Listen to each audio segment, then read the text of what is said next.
Welcome to the Tech Egg. Don't get scrambled. Enjoy the video. You start by confirming the controller type and the device you will pair with, because procedures differ.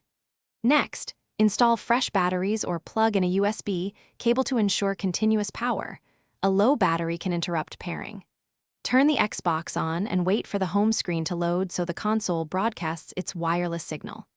Once done, move within 3 meters of the console and remove nearby wireless interference, like phones or Wi-Fi routers, that may compete for the same spectrum. You now initiate pairing. Press and hold the controller sync button until the Xbox button flashes rapidly. This signals discovery mode.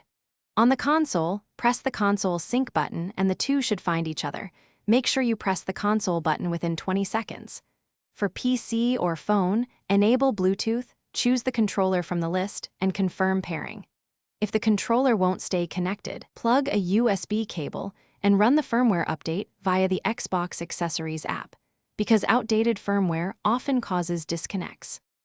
You finish by testing every input in the console menu to confirm reliable response. Calibrate or remap dead zones if necessary. If issues persist, power cycle the console. Hold the power button for 10 seconds, unplug for 30 seconds, then restart. While the console reboots, hold the controller's sync and Xbox buttons to reset it.